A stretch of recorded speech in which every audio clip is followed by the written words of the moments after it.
আসসালামু আলাইকুম সুপ্রিয় দর্শক, আইএফআইসি ব্যাংক নিবেদিত এনটিভির নিয়মিত আয়োজন এই সময় অনুষ্ঠানে আমি ক্যাপ্টেন হাসিব হাসান খান আপনাদের সকলকে স্বাগত জানাচ্ছি। সুপ্রিয় দর্শক, আজ 20শে জুলাই 2024 সালের এই দিনে সারা দেশে পাখির মতন মানুষ হত্যা করার পরেও যখন আন্দোলন দমন করা যাচ্ছিল না, তখন ফ্যাসিস্ট সরকার কারফিউ জারি করে। সারা দেশে কারফিউ জারি করা হয় এবং ব্রডব্যান্ড সহ সমস্ত ইন্টারনেট সংযোগ বিচ্ছিন্ন করে দেওয়া হয়। পরিবহন সেক্টরটাকে স্তব্ধ করে দেওয়া হয়, সড়ক, নৌ, এমনকি রেলপথ বন্ধ করে দেওয়া হয়। এর আগে সারা দেশে পুলিশ নির্বিচারে হত্যা করে। 16ই জুলাই সারা দেশে 6 জন নিহত হয়, 17ই জুলাই 5 জন নিহত হয়, 18 জুলাই 32 জন নিহত হয় এবং 19শে জুলাই এই সংখ্যা বেড়ে 75 জনে পরিণত হয় এবং 20শে জুলাই আজকে 32 জন নিহত হয়েছিলেন। সুপ্রিয় দর্শক, আজকে এইসব বিষয় নিয়ে আলোচনা করার জন্য আমরা স্টুডিওতে একজন জুলাই সৈনিককে আমন্ত্রণ জানিয়েছি, যিনি সশরীরে এই আন্দোলনে উপস্থিত ছিলেন এবং তিনি আমার মনে হয় একমাত্র মন্ত্রী পরিষদ সদস্য যিনি জুলাই আন্দোলনে পুলিশের গুলিতে আহত হয়েছিলেন। সুপ্রিয় দর্শক, আমাদের সাথে রয়েছেন ঢাকা 13 আসন থেকে নির্বাচিত সংসদ সদস্য, গণপ্রজাতন্ত্রী বাংলাদেশ সরকারের প্রাথমিক ও গণশিক্ষা পরিষদের প্রতিমন্ত্রী জনাব ববি হাজ্জাজ। আসসালামু আলাইকুম, ভালো আছেন? জি, আপনাকে এনটিভিতে স্বাগতম। থ্যাংক ইউ ভাই। জনাব ববি হাজ্জাজ, আপনি 17ই জুলাই 2024 সালে গণমাধ্যমের সামনে খুব বজ্রকণ্ঠে বলেছিলেন যে আমার সন্তানের উপরে গুলিবর্ষণ করা হয়েছে এবং আপনি ওই সময় বলেছিলেন যে এই বন্দুকের নল দিয়ে আর এই সরকার টিকে থাকতে পারবে না এবং আপনি সরকারের পদত্যাগ দাবি করেছিলেন। 18 জুলাই আপনি ছাত্রদের সাথে প্রগতি সরণিতে ছিলেন, সেখানে পুলিশ গুলি করে এবং আপনি আহত হন। আপনার এই যে বীরত্ব গাথাগুলো আমরা একটু জানতে চাই আপনার কাছ থেকে, এই সুযোগে আপনি একটু শেয়ার করতে চাই আপনার স্মৃতিগুলো। না, আপনাকে অসংখ্য ধন্যবাদ ভাই। আসলে দেখতে দেখতে কখন 2 বছর পার হয়ে গেল বুঝতে পারিনি। The heady days of July 2024। বীরত্ব আসলে না, এটা হয়তো আরও একদম কিছু জিনিস থাকে না আমাদের, মানে মানুষের বা মনুষ্যত্বের, হিউম্যানিটির একদম বেসিক নিড। তো জুলাইতে এমন একটা জায়গায় এসেছিলাম, মানে আমরা তো গণতন্ত্রের সৈনিক হিসেবে নিজেদের মনে করি। আমি নিজেকে অ্যাটলিস্ট গণতন্ত্রের সৈনিক হিসেবে মনে করি। তো বছরের পর বছর গণতন্ত্রের জন্য লড়াই করেছি, আন্দোলন করেছি, আমরা রাজপথে ছিলাম, অনেক হয়রানির শিকার হয়েছি, অনেক নাজেহাল হয়েছি, আক্রমণের শিকার হয়েছি। আবার আমার থেকে বেশি যে হয়নি তা না, আমার থেকে অনেক বেশি অনেকে হয়েছে। অনেকে ওই 10-15 বছরে তাদের প্রাণহানি হয়েছে, কাছের আত্মীয় হারা হয়েছে, এরকম অনেক কিছু হয়েছে। বাট আমরা সকলেই মানে গণতন্ত্রের জন্য লড়াই করেছি। জুলাইতে এসে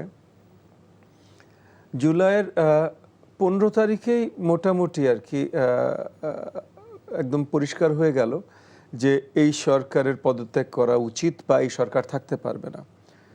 তারপর সবচেয়ে হয়তো একদিকে বলা যেতে পারে যে একটা মোমেন্টাস একটা ইনসিডেন্ট বা একটা মানে এত বড় একটা ইনসিডেন্ট যেটার মাধ্যমে, মোমেন্টাস শব্দটা আসলে ভুল, এত বড় একটা ইনসিডেন্ট যেটার মাধ্যমে সকলের মন মানসিকতা বদলে গেল, সেটা ছিল আবু সাঈদের হত্যাকাণ্ড। এবং আমার যদি মনে পড়ে এনটিভি বোধহয় এটা লাইভ নিউজ ব্রডকাস্ট করেছিল। তো আবু সাঈদের হত্যাকাণ্ডের পর, কারণ 15 তারিখের আগেও যেমন আমার যতদূর মনে পড়ে জুলাইয়ের 4 তারিখ থেকে আমার দল থেকে আমরা অফিসিয়াল ফুল সাপোর্ট দিয়েছিলাম কোটা আন্দোলনকে। তখন তো কোটা আন্দোলন ছিল, পরে যে এটা একটু চেঞ্জ হয়ে গেল। তো জুলাই 4 তারিখে আমরা পূর্ণ আমাদের সাপোর্ট, সহযোগিতা সব কিছু দিয়েছিলাম। আমরা এর মাঝখানে মানে জুলাই 4 থেকে 15 পর্যন্ত রাজপথে অনেক প্রোগ্রাম করেছি, সেটা ওই প্রেস ক্লাব কেন্দ্রিকই হোক, যেখানে হোক, দেশব্যাপীও আমার দলের অনেক জায়গায় অনেক করেছে। 15 তারিখে তারপর ওই যে আবু সাঈদের মর্মান্তিক হত্যাকাণ্ডের পর এবং এটা লাইভ কভারেজের পর মানে আমি দেখলাম কয়েক ঘন্টার ভেতরে, মানে উইদিন আওয়ার্স, মানে আপনার ওই সন্ধ্যার ভেতরেই সোশ্যাল মিডিয়া একদম ছেয়ে গেল, যেখানে আর কি শেখ হাসিনা নিয়ে বা আওয়ামী লীগ নিয়ে বড় দাগে সোশ্যাল মিডিয়াতে কথা বলা যেত না, কেউ কিছু বলতে ভয় পেত, সকলে সোশ্যাল মিডিয়াতে পোস্ট করা শুরু করলো। যে আমি একটু ইন্টারাপ্ট করি আপনাকে এখানে একটু, সেটা হলো যে প্রত্যেকটা বিস্ফোরণের একটা ডেটোনেটিং ইফেক্ট লাগে, যেটা একটা ডেটোনেটর লাগে।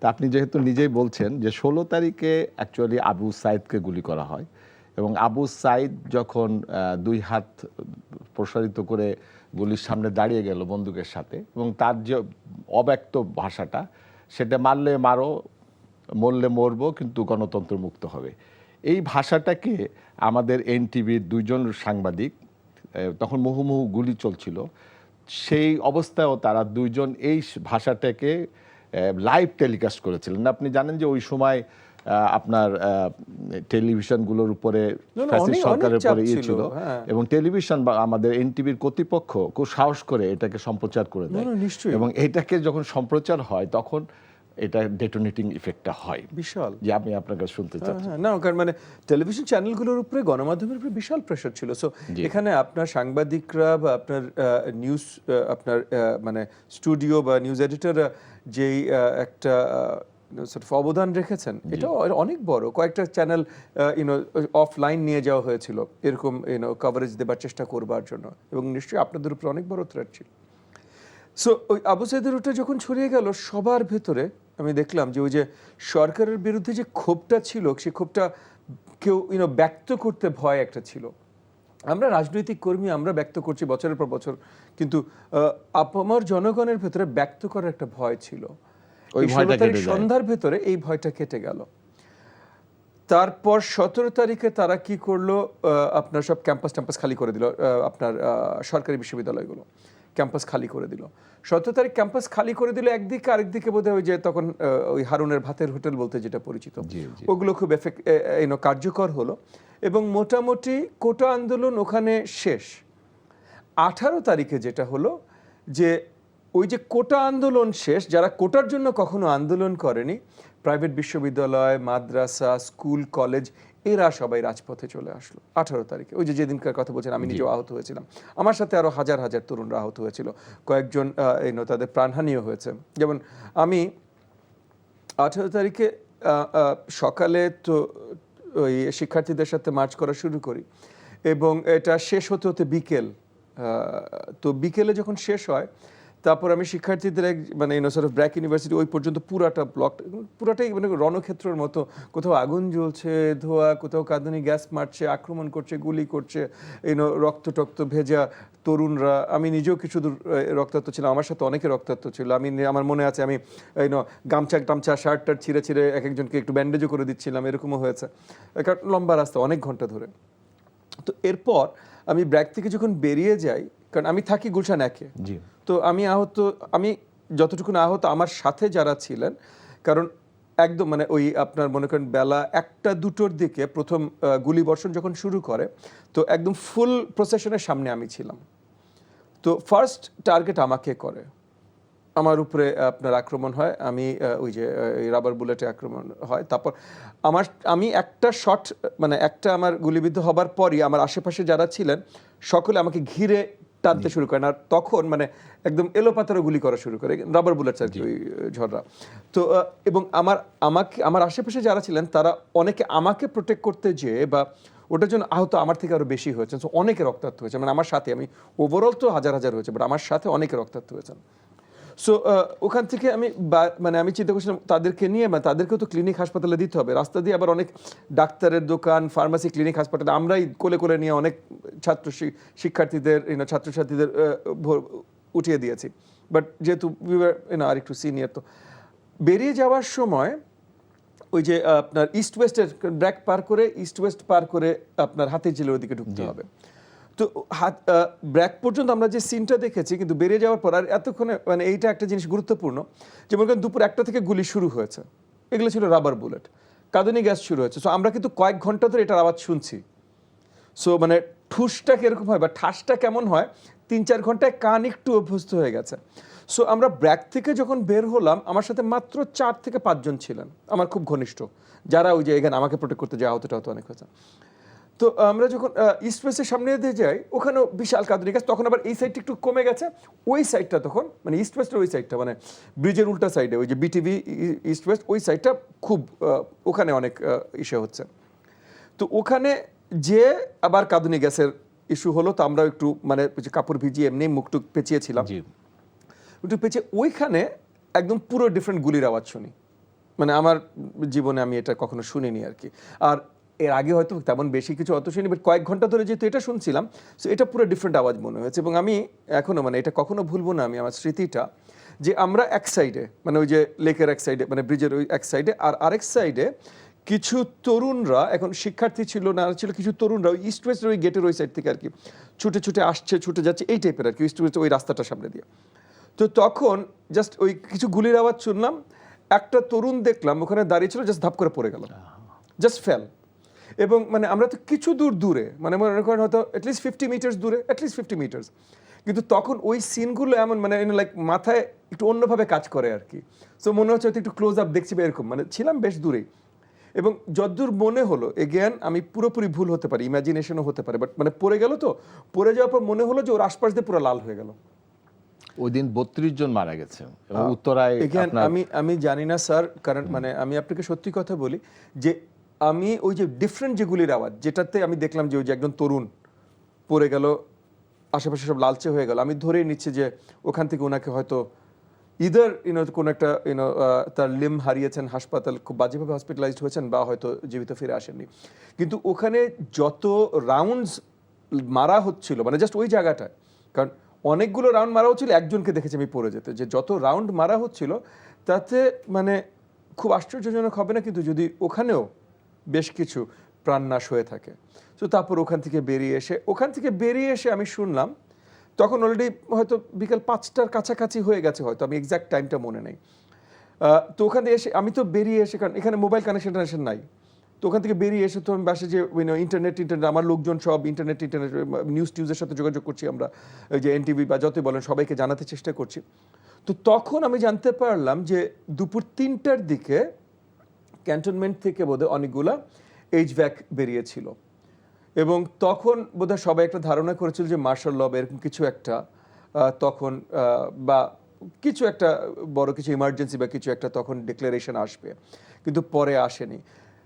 তার কিছুক্ষণ পরে আপনার মহাখালীতে, আমি গুলশান একে থাকি, মহাখালী খুব কাছে, তো মহাখালী থেকে রিপোর্ট আসা শুরু করলো, মানে লোকজন তো চলে আসে না, মানে আমাদের তো লোকজন আছে সব জায়গায়, আমরা তো রাজনীতি করি, লোকজন আসা শুরু করলো মহাখালীতে নাকি তখন একদম লাইভ শুটিং চলছে, এটা বোধ হয় 6টা 6:30 লাইভ শুটিং চলছে।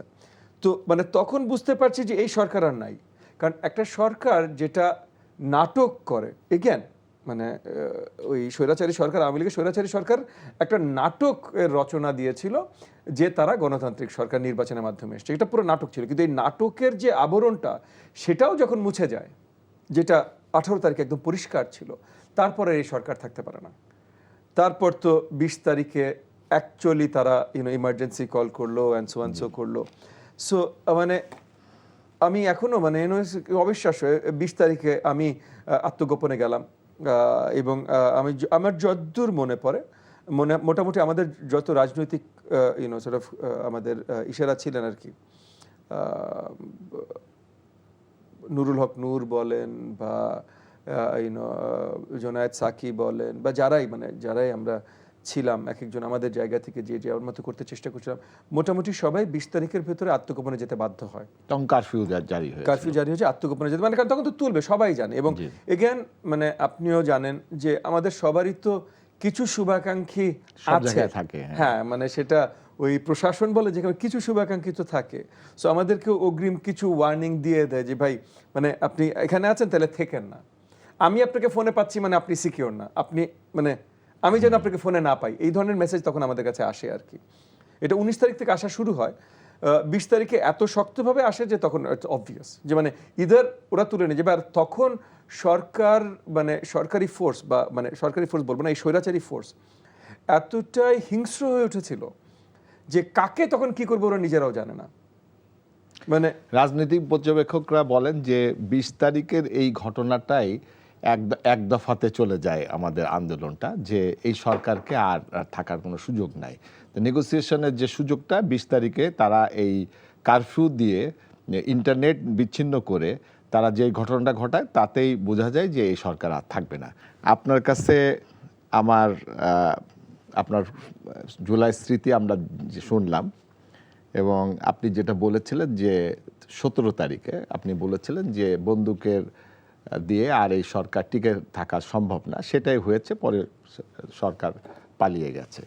এবং আবু সাইদ যে কথাটা বলে যেতে গিয়েছিলেন যে মারলে মারো, মরলে মরবো, কিন্তু গণতন্ত্র মুক্ত করেই ছাড়বো।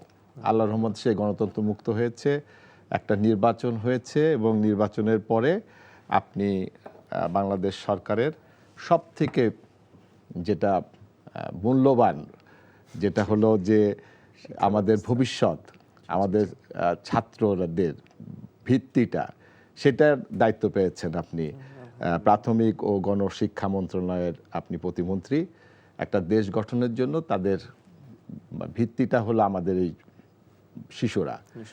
তো আপনি ঘোষণা করেছেন যে 2028 সালে আপনি নতুন কার্যক্রম, শিক্ষা কার্যক্রম শুরু করবেন। তো এই নতুন শিক্ষা কার্যক্রমে কি থাকবে যেটা আমাদের এখনকার ক্যারিকুলামের থেকে বেটার বলে মনে করছেন আপনি? ওয়ান্ডারফুল কোয়েশ্চেন, বাট ফার্স্ট আমি একটা ক্লারিফিকেশন দিই, কারণ মানে আমি নিয়ে আসবো এটা খুব ইগোটিস্টিক্যাল শোনায়। আমি নিয়ে আসবো না, মানে আপনার সরকার ঘোষণা করেছে। আমাদের সরকার, মানে মাননীয় প্রধানমন্ত্রী জনাব তারেক রহমানের নেতৃত্বের সরকার, এবং নিয়ে আসার কাজে আমাদের দেশে সবচেয়ে বরেণ্য শিক্ষাবিদ, আর্লি লার্নিং স্পেশালিস্টস যারা আছেন, তাদেরকে একত্রিত করে আমরা ইতিমধ্যে কাজ শুরু করেছি।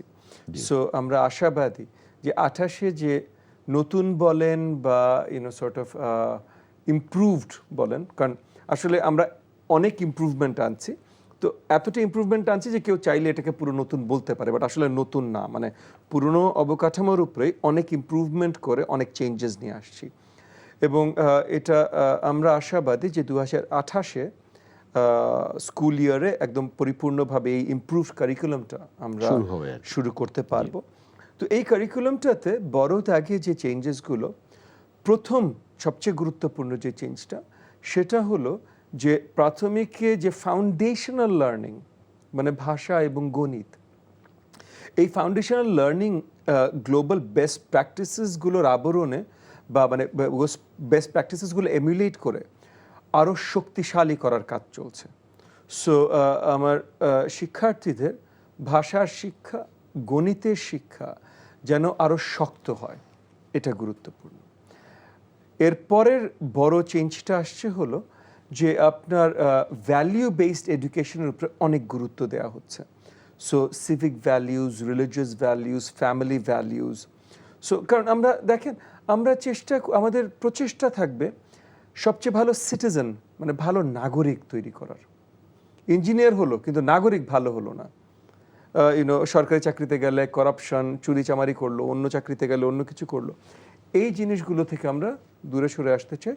সো ওই যে ভ্যালিউ বেসড এডুকেশন, আমরা আমাদের দেশে যেদিকে থাকে, মানে রাস্তা ময়লা করা থেকে শুরু করে অফিসিয়াল করাপশন, এসব কিছু কিন্তু ভ্যালিউজের সাথে খুবই অতপ্রুতভাবে interconnected. So value based education আমরা বড়োভাবে জোর দিচ্ছি। এবং এরপরে ফাইনাল যে চেঞ্জটা আসছে, সো এই দুটো ইতিমধ্যে অনেক, বাট ফাইনাল যে চেঞ্জটা আসছে, যে একই সাথে স্পোর্টস এবং কালচারাল এলিমেন্টসের উপর আমরা জোর দিচ্ছি। সো প্রাথমিকেও ক্লাস 4 এবং 5-এ কালচারাল শিক্ষা এবং আপনার ক্রীড়া আমরা একদম কারিকুলামের ভেতরে নিয়ে আসছি। সো এই তিনটা নিয়ে যখন আপনি আলোচনা শুরু করবেন, তাহলে আপনি বলতেই পারেন যে আচ্ছা, ওই ভাষা আর গণিত যেটা শিখতো সেটা আরও শক্তভাবে শিখবে, লেসেন্সগুলো অনেক চেঞ্জ করা হবে, পাঠ্যপুস্তকের ভেতর আরও আকর্ষণীয় করা হবে। যেমন লেসেন্সের চেঞ্জের ব্যাপারটা কি, আমরা যেমন কয়েকটা জিনিস করছি, একটা হলো লার্নিং থ্রু প্লে। সো বাচ্চারা খেলতে খেলতে শিখবে, স্পেশালি আপনার প্রাক প্রাথমিক ক্লাস 1-2 এই জায়গাগুলোতে। সো প্রাক প্রাথমিক মানে 4 year old, 5 year old, class 1-2 হলো 6 বছর বয়স, 7 বছর বয়স। সো এই 4টা বছর তাদের শেখাটা মোর খেলা ভিত্তিক হবে। সো তারা ক খ গ ঘই শিখছে, ABCD শিখছে, 1 2 3 4 বা 1 2 3 4ই শিখছে, কিন্তু এটা খেলার মাধ্যমে আরও বেশি শেখানো হবে। সো এখানে তাহলে পুরো কারিকুলামটা চেঞ্জ হয়ে যাচ্ছে না, একটা হলো বসে ক খ গ ঘ পড়ছে, আর একটা হলো খেলার মাধ্যমে, পুরো কারিকুলাম চেঞ্জ হয়ে যাচ্ছে। প্লাস জয়ফুল লার্নিং, মানে গল্প বলা, গল্প শোনা এবং গ্রুপ অ্যাক্টিভিটি, গ্রুপ খেলার মাধ্যমে। সো ক্লাসরুমের স্ট্রাকচার আমরা চেঞ্জ করে দিতে চেষ্টা করছি। প্রাক প্রাথমিকে আর ওই যে সারিবদ্ধভাবে বসবে না, ক্লাস 1-2-তে সারিবদ্ধভাবে বসবে না, তারা গ্রুপ গ্রুপ করে বসবে। সেরকম অনেক কিছু, মানে কমপ্লিট ক্লাসরুম আজকে যা দেখছেন, আজ থেকে 2-3 বছর পরে একটা প্রাথমিক বিদ্যালয়ে যে পুরো ভিন্ন চিত্র দেখবেন, প্রাক প্রাথমিক ক্লাস 1-2। সো মানে এই যে এই বিশাল চেঞ্জ, তাহলে এটা এখানে চলে আসছে। ভ্যালিউ বেস, সো তারা যেমন মনে করেন এমন জিনিস এখন আলোচনা হচ্ছে যে আপনার প্রত্যেকটা ক্লাসের শিশুরা, মানে আমাদের শিক্ষার্থীরা সপ্তাহে একদিন দায়িত্ব নেবে, মনে করেন স্কুল গ্রাউন্ড বা স্কুলের সামনের রাস্তাটার বেসিক আবর্জনা পরিষ্কার করা। সো ক্লাস 1 যদি রবিবারে করে, ক্লাস 2 করবে সোমবারে, ক্লাস 3 করবে মঙ্গলবারে, ক্লাস 4 বুধবারে, ক্লাস 5 বৃহস্পতিবারে। সো আপনি যতদিন প্রাথমিক শিক্ষাঙ্গনে আছেন, আপনি সপ্তাহে একদিন পরিষ্কার পরিচ্ছন্নতার সাথে, মানে আপনার খেলার মাঠ বা আপনার স্কুলের রাস্তার আবর্জনা কিছু দূর পরিষ্কার করার সাথে আপনি সম্পৃক্ত আছেন। সো এই যে ময়লা করা যাবে না, এই ধরনের একটা লেসন, এগুলো কারিকুলামের ভিতরে, একটা জাস্ট আমি এক্সাম্পল বলছি, এগুলো কারিকুলামের ভিতরে আনা হচ্ছে। So value based education change হয়ে যাচ্ছে। ক্লাস 4 এবং 5-এ বাধ্যতামূলক তার ক্রীড়ার সাথে তার সম্পৃক্ত থাকতে হবে। সো মিনিমাম একটা খেলা তাকে খেলতে হবে। আমরা আপাতত আই থিঙ্ক একটা খেলাতে যাচ্ছি, এরপর এটা বৃদ্ধি হতে পারে। 8টা খেলা আমরা ইন্ট্রোডিউস করছি প্রাথমিকে বাই 2028। এই 8টার ভিতরে যে কোনো একটা প্রত্যেকটা শিক্ষার্থীকে বেছে নিতে হবে, এবং এটা গ্রেডেড, মানে এটা কারিকুলামের অংশ। জি। এবং কালচারাল অ্যাক্টিভিটি, সেটা গান হতে পারে, নাচ হতে পারে, কেরাত হতে পারে, আপনার নাটক হতে পারে, আপনার কি বলে ডিবেট হতে পারে, বাট কালচারাল অ্যাক্টিভিটির সাথে সম্পৃক্ত। সো এতগুলো চেঞ্জেস মিলে, মানে আপনি যদি বলতে চান যে নতুন কারিকুলাম, তাহলে আপনি বলতে পারেন। আমি একটু মানে বলি, আপনার এই কথাটা খুবই ভালো লাগছে আমাদের, যে প্লে বেসড লার্নিং। তা প্লে বেসড লার্নিং এর যে আপনি কথা বলেছেন, যে বাচ্চারা খেলার মাধ্যমে শিখবে, আমাদের যে অবকাঠামো, আমাদের যে গ্রামের, প্রত্যন্ত গ্রামের যে স্কুলের অবস্থা, প্রাথমিক স্কুলগুলোতে টিনের ছাদ নাই, এটাকে আপনি এই চ্যালেঞ্জটাকে কিভাবে মোকাবেলা করবেন? এখানে কয়েকটা জিনিস আছে। একটা হলো যে প্লে বেসডের জন্য আসলে টিনের ছাদ ইজ নট মানে একটা প্রবলেম। খেলার মাটি তো নাই। না না, প্লে বেসড মানে কক্ষর ভেতরে খেলা। এখানে একটা জিনিস আছে, স্পোর্টসের মানে ক্রীড়ার খেলার মাঠ আর খেলাধুলার জায়গা দুটো কিন্তু এক জিনিস না। সো যেমন মনে করেন, আমি যেহেতু সরকারি প্রাথমিক নিয়ে কথা বলছি, এবং আমরা ওটাও একটা নীতিমালা তৈরি করছি যে প্রাইভেট যেগুলো বিদ্যালয় আছে সেগুলোরও মিনিমাম কিছু স্ট্যান্ডার্ড মেনে চলতে হবে, তাছাড়া তারা বিদ্যালয় চালাতে পারবেন না, পরিচালনা করতে পারবেন না। বাট আমরা আপাতত সরকারি প্রাথমিক নিয়ে কথা বলি। আমাদের প্রত্যেকটা সরকারি প্রাথমিকে শ্রেণীকক্ষের বাইরে খেলার জায়গা আছে। এই খেলার জায়গাটা গোছানো না, শ্রেণীকক্ষের ভেতরে খেলার জায়গা করার কথা সম্ভব, you are suppose to, and এটা করা সম্ভব, জাস্ট গুছিয়ে করা না। সো সেই জায়গাগুলোতে আমরা চেঞ্জেস আনছি।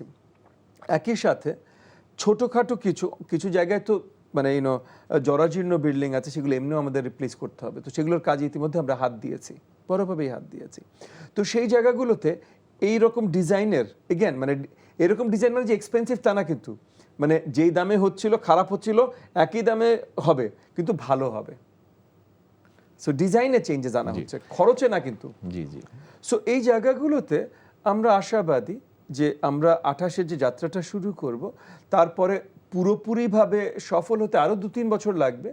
কিন্তু মানে আমাদের এই নির্বাচিত সরকারের মেয়াদে আমরা আশাবাদী আগামী নির্বাচনে আমরা জয়ী হয়ে আসবো, সেটা আমরা আশাবাদী, সেটা তো জনগণের উপরে নির্ভর করবে। বাট এই সরকারের নির্বাচিত সময়ের মধ্যেই আমরা অনেক বড় দাগে চেঞ্জেসগুলো নিয়ে আসতে সক্ষম হব। আপনি যেটা বলছেন যে এই যেগুলো সব ঠিক আছে, কিন্তু আমাদের টিচারদের যে স্ট্যান্ডার্ড, তারা কি তাদের কি কোনো প্রশিক্ষণের ব্যবস্থা করছেন আপনারা? ইয়েস, টিচার নীতিমালা আমরা পুরো নতুন নীতিমালার উপরে কাজ করছি।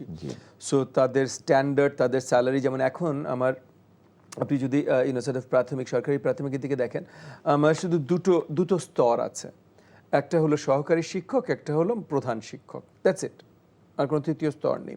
সো যে ক্যারিয়ার স্ট্রাটা এটা নেই। আমরা বেতন বাড়াবো মোটামুটি ফর শিওর, এটা সেট হয়ে গেছে। সো বেতন বাড়াবো, কিন্তু আমরা স্তরও বাড়াবো। সো ওই যে আপনি প্রমোশন, আপনি কত ভালো করছেন তার ভিত্তিতে আপনার বেতন বাড়বে, প্রমোশন হবে। এগেন আমাদের সরকারি প্রথায় পে স্কেলে যারা আছেন তাদের এমনিও বয়সের সাথে মানে ইন দ্য সেন্স যে জব ম্যাচুরিটির সাথে তাদের বেতন এমনিও বাড়তে থাকে, বাট এছাড়া ওই যে পে স্কেলটা এটাও বাড়তে থাকবে ওইভাবে। সো এরকম বিভিন্ন স্তর করব আমরা, তাদের ট্রেনিংয়ের অনেক বড়োভাবে আমরা আয়োজন করছি। এবং এখন নতুন আরেকটা জিনিস আমরা বাস্তবায়ন করতে চেষ্টা করছি যে আমাদের ওই নতুন কারিকুলামে আনট্রেন্ড কোনো টিচার শ্রেণীকক্ষে পা রাখবে না। তো প্রত্যেকটা টিচার ট্রেনিং নিয়ে যাবে। So আমাদের সামনে একটা বড় চ্যালেঞ্জ আছে যে ইতিমধ্যে আমাদের যে লক্ষ লক্ষ টিচাররা আছেন তাদের ভেতরে একটা সর্ট অফ নন নেগলিজেবল একটা সংখ্যা আনট্রেন্ড আছেন। সো আগামী এই যে আমাদের যে 1.5 বছর হাতে আছে এর ভেতরে তাদেরকেও ট্রেনিং প্রাপ্ত করার একটা চাপ আমাদের উপরে আছে। সো এরকম অনেক কিছু মানে আমরা এগেন যেভাবে বললাম যে আমরা এত কিছু করছি ইনশাআল্লাহ যে চেঞ্জেসগুলো আসবে সেই চেঞ্জেসগুলো দেখে আপনি হয়তো বলবেন যে পুরোপুরি নতুন সিস্টেম। আচ্ছা, আরেকটা জিনিস সেটা হলো যে আমাদের বৈষম্য রয়েছে টিচারদের মধ্যে, যেটা আপনি ইতিমধ্যে বলেছেন। তারপরও এমপিওভুক্ত যারা আছেন তাদের বেতন কম, তাদের বেতন বাড়ি ভাড়া পায় না, সরকারি যারা আছে তারা পায়। এই যে বৈষম্য নিয়ে টিচাররা এই আপনাদের এই কর্মসূচিতে কতটুকু আন্তরিক হবে? আমি কিন্তু এতক্ষণ স্যার আপনার প্রাথমিক কথা বলছি। প্রাথমিকে কোনো এমপিও নেই। আচ্ছা, প্রাথমিক কোনো এমপিও নেই। সরকারি প্রাথমিক স্কুল আছে, প্রাইভেট আছে, এমপিও কোনো বালাই নেই, এই ইস্যুটা নাই না। এমপিও মাধ্যমিক উচ্চ মাধ্যমিকে আছে এবং এমপিওটা যখন তৈরি করা হয়, যদি এটা আমার মন্ত্রণালয় না, বাট তবু এটা জেনারেল মানে মোটামুটি আর কি সবারই মোটামুটি জানার কথা, সেই কারণে এটা নিয়ে আলোচনা করছি। যে একটা সময় sort of in the 80s যখন মানে 70s and 80s যখন আপনার শিক্ষাকেই আপনার উৎসাহিত করাটা অনেক প্রয়োজন ছিল, তখন সরকার উদ্যোগ নেয় যে প্রাইভেট কেউ স্কুল খুললেও সেখানে টিচারদেরকে কিছু অনুদান দেওয়া হবে। সো মান্থলি পে অর্ডার আর কি দেওয়া হবে। তো এই মান্থলি পে অর্ডার কিন্তু তার পুরো বেতন না, সে কিন্তু অ্যাকচুয়ালি প্রাইভেট কর্মচারী, তো সে ওখানে বেতন পাচ্ছে। তবু ওখানে যদি বেতন কম দিতে পারে তাহলে তাকে শিক্ষাঙ্গনে উৎসাহিত রাখার জন্য এমপিও মান্থলি পে অর্ডার সিস্টেমটা করা হয়। সো এমপিও আসলে তার পুরো বেতন না, এমপিও অ্যাডিশনাল একটা গিফট সরকারের পক্ষ থেকে, যে আপনি করছেন, কষ্ট করে করছেন, আপনি যে প্রতিষ্ঠানের জন্য কাজ করেন তারা এনাফ বেতন হয়তো আপনাকে দিতে পারছে না, সরকারের তরফ থেকে আপনাকে অ্যাডিশনাল একটা গিফট।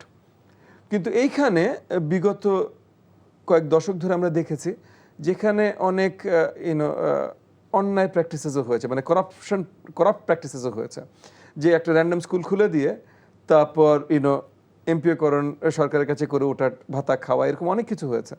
যে জিনিসগুলো তো আগামী দিনগুলোতে আরও শক্ত চেঞ্জেস আসা দরকার। তবে এটা যেহেতু প্রাথমিকের না, প্রাথমিকের শিক্ষক ট্রেনিং বা শিক্ষকের অবস্থান নিয়ে এই জিনিসগুলো নিয়ে আমাদের খুব বেশি দুশ্চিন্তা নেই। 2025 সালে আমরা একটা বৃত্তি পরীক্ষার রেজাল্ট দেখেছি, সেখানে 79,000 বাচ্চা বৃত্তি পেয়েছে।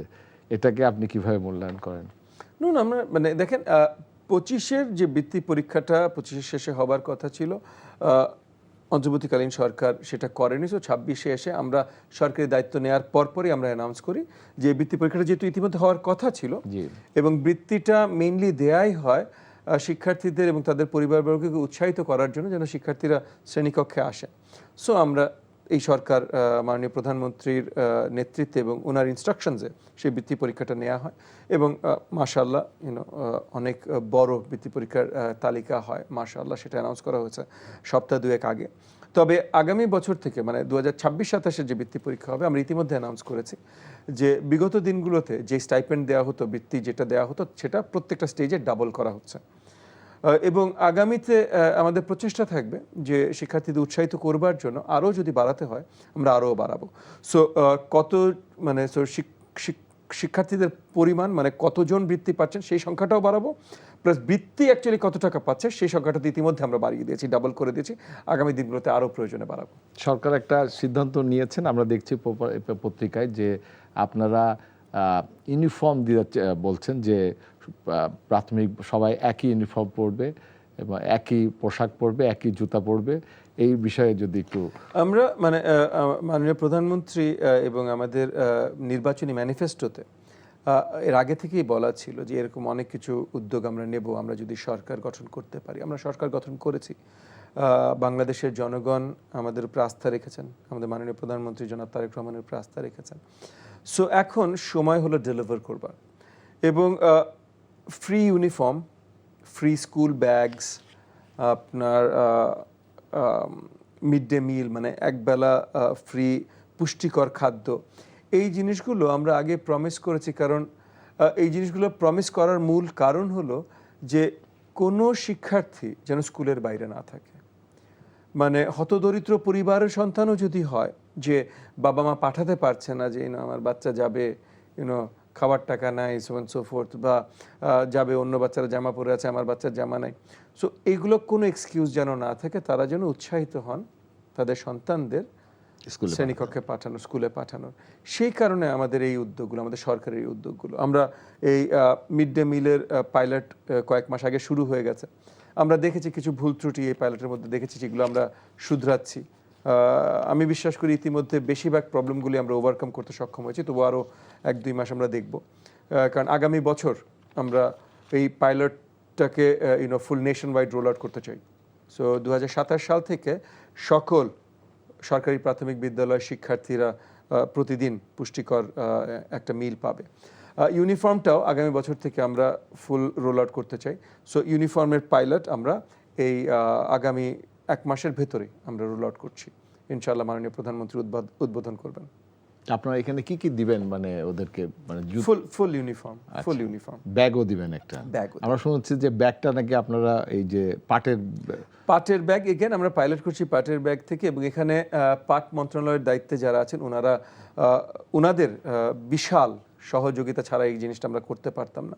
সো ওনারাও অক্লান্ত পরিশ্রম করছেন, এবং আমাদের জুট ম্যানুফ্যাকচারার্স যারা আছেন, মানে আমাদের সরকারি যত জুট মিলস আছে এবং প্রাইভেট জুট ম্যানুফ্যাকচারার্স যারা আছেন, তারাও আমাদের পাট মন্ত্রণালয়কে ফুললি সহযোগিতা করছেন। সো সেই কারণে আমরা এখন আশাবাদী যে হয়তো 2028 থেকে, যদি 2027-এর মধ্যে নাও পারি, 2028 থেকে আমরা সকল শিক্ষার্থীদের ব্যাগ দিতে সক্ষম হব। কারণ এগেন আমার 1 কোটির ঊর্ধ্বে আমার শিক্ষার্থী, 1.7 লক্ষ প্রায়। জি, তো 1 কোটির ঊর্ধ্বে যেহেতু আমার শিক্ষার্থী, এবং আমাদের ক্যাপাসিটি, প্রোডাকশন ক্যাপাসিটি, মানে আমার 1 কোটি ব্যাগ বানাতে পারতে হবে, তো আমাদের জুটের প্রোডাকশন ক্যাপাসিটি এই মুহূর্তে অতখানি নেই যে আমরা 1 কোটি ব্যাগ দিতে পারি।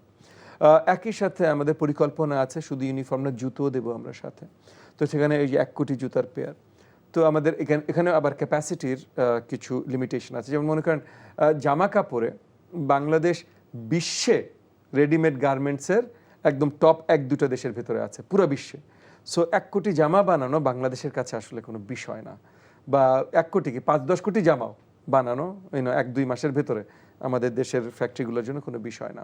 কিন্তু জুতো বা ব্যাগ এগুলোতে আমরা এতটা পারদর্শী না ওইভাবে। সো 1 কোটি জুতো হঠাৎ করে বানিয়ে ফেলবে, এটা খুব মুশকিল। আবার 1 কোটি ব্যাগ, কিন্তু এই যে ডিম্যান্ডটা যেহেতু সরকার তৈরি করছে, এটার মাধ্যমে আমি পার্সোনালি বিশ্বাস করি, এবং আমাদের সরকারও এই জিনিসটা এইভাবে চিন্তা করে, এই আলোকে চিন্তা করে, যে আমরা যখন ডিম্যান্ড ক্রিয়েট করছি তখন ইন্ডাস্ট্রি তো তৈরি হবে, এবং জুতার বিশ্বব্যাপী ডিম্যান্ড তো আছে। সো আমরা যদি আমাদের এখানে শক্ত ডিম্যান্ড তৈরি করে আমাদের ইন্ডাস্ট্রিটাকে ডেভেলপ করতে পারি, তাহলে বিশ্বব্যাপী এরা বড় সাপ্লায়ার হতে পারে। এখন আমরা আরএনজি সাপ্লায়ার আছি, সামনের দিনে যে শু সাপ্লায়ার হতে পারে। আমাদের এখানে বড় বড় কোম্পানি আছে যারা বিশ্বব্যাপী সাপ্লাই করে, অ্যাপেক্স আছে, বে আছে, আরও বেশ কিছু কোম্পানি আছে যারা অ্যাপেক্স বে যেমন লোকালিও করে, বিদেশেও করে। আবার বেশ কিছু কোম্পানি আছে যারা শুধু এক্সপোর্ট করে, লোকাল ইন্ডাস্ট্রির জন্য তারা তৈরি করে না।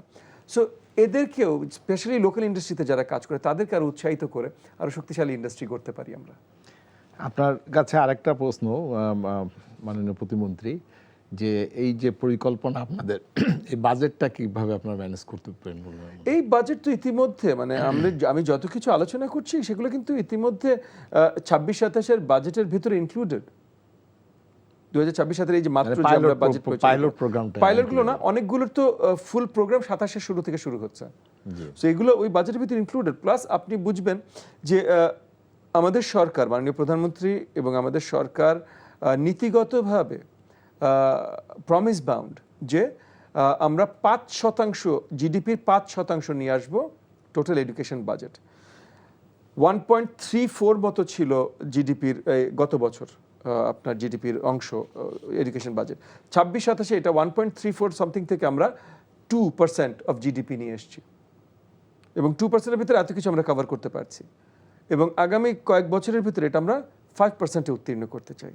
সো আমরা অনেক ইনভেস্ট করছি এডুকেশনে। মাননীয় প্রধানমন্ত্রী এগেন যেই ভিশনটা, সেই ভিশনের আঙ্গিকে আমরা অনেক ইনভেস্ট করছি এডুকেশনে, বাট আমরা বিশ্বাস করি যে এডুকেশন ইজ দ্য ফিউচার, যেটা আলোচনা দিয়ে আপনি কথাটা আজকে শো শুরু করলেন।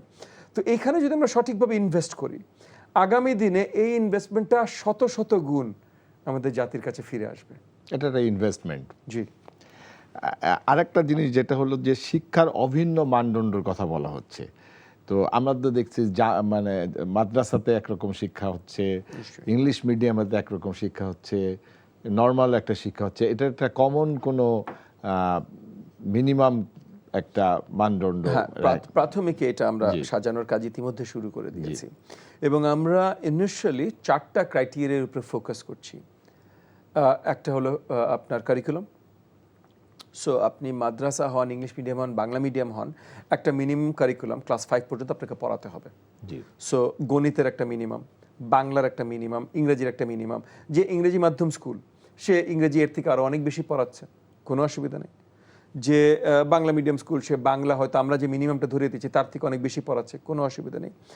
রিলিজিয়াস স্টাডিজ মানে ধর্মশিক্ষা, কারণ এই যে আপনার মূল্যবোধের একটা ব্যাপার আছে, তো ওটা আমরা একটা মিনিমাম ধরিয়ে দিচ্ছি। সেটা মাদ্রাসায় যে ওটা ওর থেকে অনেক বেশি পড়ানো হচ্ছে, কোনো অসুবিধা নেই, কিন্তু মিনিমামটা আমরা ধার্য করে দিচ্ছি। এটা হলো কারিকুলাম, এতখানি পড়াতেই হবে, তাছাড়া আপনি চালাতে পারবেন না স্কুল। স্কুল নামে মাদ্রাসা নামে আপনি চালাতে পারবেন না এতখানি, এই মিনিমামটা না করলে। তারপর আপনি আপনার যে মাধ্যম, আপনি সেই মাধ্যমের পড়াশোনা বেশি করাবেন, কেউ না করেনি আপনাকে, এই মিনিমামটা আপনার করতে হবে। সো কারিকুলাম একটা আমরা ধরছি। একটা হলো টিচার ট্রেনিং। সো আপনি মাদ্রাসা হন, ইংলিশ মিডিয়াম হন, যেটাই হন, আপনার শ্রেণীকক্ষে যে শিক্ষকরা আছেন তাদের মিনিমাম একটা training. So again English medium একভাবে তাদের ট্রেনিং দিবে, আমরা একটা মিনিমাম ধার্য করে দিচ্ছি। মাদ্রাসা এগেন ভিন্ন জিনিস পড়ায়, ভিন্ন ট্রেনিং দিবে, কিন্তু আমরা মিনিমাম একটা ধার্য করে দিচ্ছি। মানে ওই যে পেডাগজিক্যাল ট্রেনিং, মানে আর্লি লার্নিং, মানে বাচ্চা একজন এত বয়সের শিশুকে কিভাবে পাঠদান করতে হয়, এইগুলো কিছু মিনিমাম ট্রেনিং আছে, এগুলো তাদের করে আসতে হবে। একজন আপনার হাফেজিয়া শেখাচ্ছে, একজন ইংলিশ শেখাচ্ছে, একজন বাংলা শেখাচ্ছে, ডাজন্ট ম্যাটার, ওই যে মিনিমাম রিকোয়ারমেন্টটা এইটা আমরা সেট করে দিচ্ছি। ইনফ্রাস্ট্রাকচার, আপনার কতগুলো স্টুডেন্ট থাকলে ক্লাসরুমের সাইজ কত হতে হবে, কতগুলো শিক্ষার্থীর জন্য আপনার খেলার জায়গার সাইজ কত হতে হবে, এগুলো আমরা মিনিমাম ধরে দিচ্ছি। এগেন অনেকের এর থেকে অনেক বেশি আছে, অনেকের হয়তো একটু কম আছে, আমরা মিনিমাম স্ট্যান্ডার্ডগুলো সেট করে দিচ্ছি। সো এই জায়গাগুলোতে আমরা যে নীতিমালা করছি তাতে মিনিমাম স্ট্যান্ডার্ড, মানে এর নিচে কেউ গেলে এটা পরিচালনা করার অধিকার, আইনগত অধিকার তাকে দেওয়া হবে না। মাননীয় মন্ত্রী, এতক্ষণ আপনার মন্ত্রণালয়ের কথা শুনছিলাম। আপনাদের সরকারের 5 মাস ইতিমধ্যে হয়েছে, আপনারা আরও কিছু কাজ করেছেন, সেইগুলোর বিষয়ে আপনি যদি একটু বলতেন। যেরকম আপনাদের যে ছিল, আপনাদের কমিটমেন্ট ছিল ফ্যামিলি কার্ড দিবেন, কৃষি কার্ড দিবেন, এবং গতকালকে একটা প্রবাসী কার্ড দেওয়ার কথা বলা হয়েছে আমরা শুনেছি, এইগুলো বিষয়ে আপনি যদি একটু। নিশ্চয়ই, দেখেন আমাদের সরকার বিশ্বাস করে যে আপনি মানে সরকার জনগণের, তো সরকারের দায়িত্ব জনগণকে সার্ভ করা, জনগণকে বেস্ট কীভাবে সার্ভ করা যায়। সো প্রতিটি পরিবার যেন কখনো ওয়ান্টিং না থাকে, মানে সর্ট অফ যে ওরকম মানে বেসিক নিডসগুলো পূরণ হয়নি এমন জায়গায় না থাকে, তার জন্য মাননীয় প্রধানমন্ত্রী অ্যানাউন্স করেছিলেন যে ফ্যামিলি কার্ড দেওয়া হবে, এবং ফ্যামিলি কার্ডের দায়িত্বে মারা থাকবেন, মানে যারা ওই পরিবারের মা আছেন উনি থাকবেন। সো দ্যাট আপনি জানেন যে একজন মা তার সন্তানদেরকে ক্ষুধার্ত রাখতে পারে না। তো 40 লক্ষ ফ্যামিলি কার্ড ইনশাআল্লাহ আগামী বছরের ভেতরে আমরা বিতরণ করব, মাননীয় প্রধানমন্ত্রী বিতরণ করার ব্যবস্থা করছেন। সো 40 লক্ষ পরিবার আর হতদরিদ্র থাকবে না, এবং এটা দেখেই দেয়া হচ্ছে, মানে নিড বেসকেই দেয়া হচ্ছে। আপনি ঢাকা শহরে বড় চাকরি করেন বা বড় ব্যবসা করেন, আপনাকে দেওয়া হবে না ফ্যামিলি কার্ড। সেমভাবে ফার্মার্স কার্ড দেওয়া হচ্ছে, কারণ আমাদের দেশে সর্ট অফ জিডিপির যদি আপনি সর্ট অফ অংশ বলেন, তাহলে farming activities is less than 16%, 16% কম। তবে পপুলেশন মানে জনসংখ্যা যেটা ফার্মিং অ্যাক্টিভিটিসের উপরে নির্ভরশীল, সেটা 40% বেশি। So almost half the population, 40% বেশি, মানে তো হাফের কাছাকাছি, তো অর্ধেকের কাছাকাছি পপুলেশন লেস দেন 16% অফ জিডিপির সাথে সম্পৃক্ত, তো তাদের সহযোগিতা দরকার। তো তাদের জন্য ফার্মার্স কার্ড। একই সাথে আমাদের দেশে বিগত 50 বছরে আসলে দুটো ইন্ডাস্ট্রি বড়ভাবে ডেভেলপ করেছে, এবং সেগুলো ডেভেলপ করেছে মানে আমাদের আর্নিংসের ব্যাকবোন। একটা হলো আপনার রেমিটেন্স ইন্ডাস্ট্রি, আর একটা হলো রেডিমেড গার্মেন্টস ইন্ডাস্ট্রি। তো এই যে রেমিটেন্স যোদ্ধা আমরা যাদেরকে বলি, যারা এত ত্যাগ স্বীকার করে তাদের কষ্টার্জিত টাকা দেশে পাঠিয়ে আমাদের দেশের এত সুন্দর সচ্ছল যতখানি অবস্থা, মানে ওদের পয়সা আমরা গাড়ি ওদের পয়সায় আমরা চুরি, এক্স্যাক্টলি। সো ওদের সুবিধার্থে আমরা কি করছি?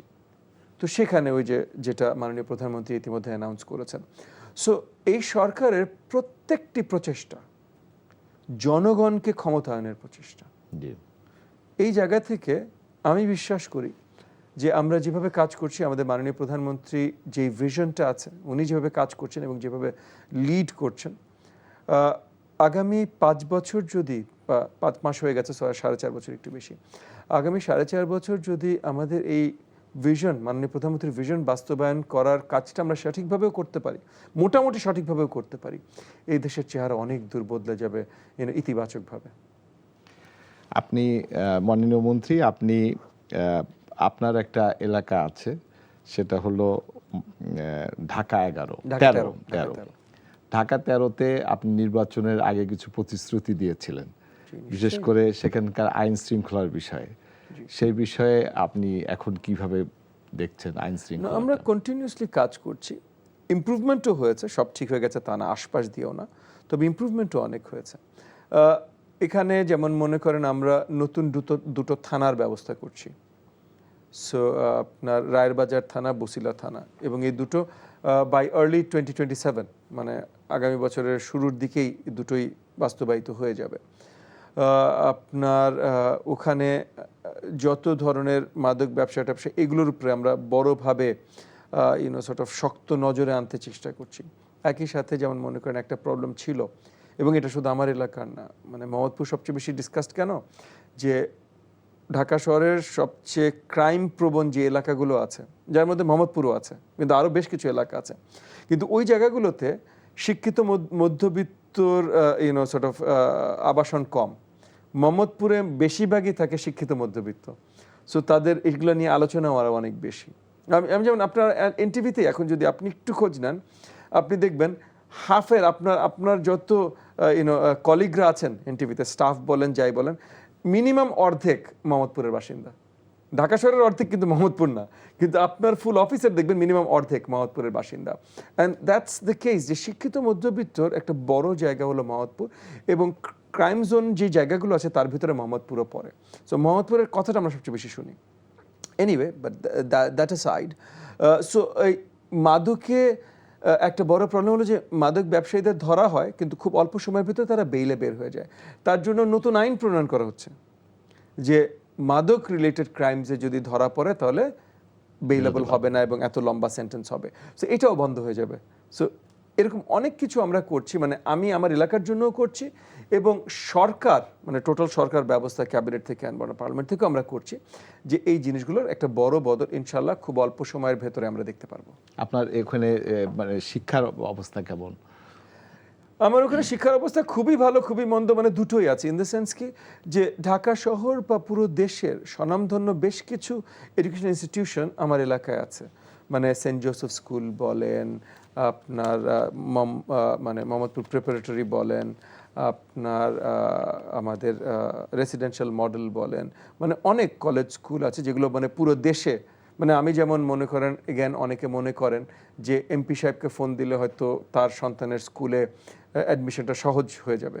সো আমি মানে অন এ রেগুলার বেসিস শত শত রিকোয়েস্ট পাই, এই মনে করেন প্রিপারেটরি, এই সেন্ট জোসেফ, এই রেসিডেন্সিয়াল, এই ধরনের আরও বেশ কিছু স্কুল কলেজ আছে, এগুলোতে ভর্তি করিয়ে দেবার জন্য, কিন্তু এটা তো সম্ভব না, সিট তো লিমিটেড, কিন্তু লোকজন বুঝতে চায় না। সো এটা যেমন আছে, আবার আমাদের শহরব্যাপী বা দেশব্যাপী অনেক অবহেলিত স্কুল আছে, তো তার কিছু অংশ আমার এলাকাতেও আছে। আমার এখন প্রচেষ্টা হলো ওই স্কুলগুলোকে কিভাবে উন্নতি করা যায়, টিচার কোয়ালিটি, ইনফ্রাস্ট্রাকচার সবকিছু সেগুলো নিয়ে কাজ করছি। মাননীয় মন্ত্রী, আমাদের সময়ের জন্য আমাদের কাজকে শেষ করতে হচ্ছে। আপনি এনটিভিতে এসেছেন, এর জন্য আপনাকে বিশেষভাবে ধন্যবাদ। আপনাকে অসংখ্য ধন্যবাদ।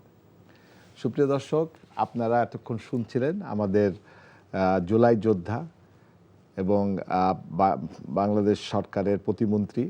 তিনি বলছিলেন যে এই সরকার কথায় না কাজে বিশ্বাসী। ইতিমধ্যেই তারা অনেকগুলি প্রকল্প নিয়ে মাঠে নেমেছেন। এবং ফ্যামিলি কার্ড, অন্য কার্ড তারা ইতিমধ্যেই দিয়েছেন। এবং যে শিক্ষার ব্যাপারে যে কথাগুলি তিনি বললেন, পাইলট প্রোগ্রাম তারা শুরু করছেন এবং পাইলট প্রোগ্রামের পরে তারা তাদের যে পরিপূর্ণ পরিকল্পনা সেটা তারা বাস্তবায়ন করবেন। সুপ্রিয় দর্শক, আজকে আমরা এই অনুষ্ঠান এখানে শেষ করছি। আগামীতে আবারও দেখা হবে নতুন কোনো অতিথির সাথে। ততদিন ভালো থাকবেন, সুস্থ থাকবেন, এনটিভির সাথে থাকবেন। আসসালামু আলাইকুম।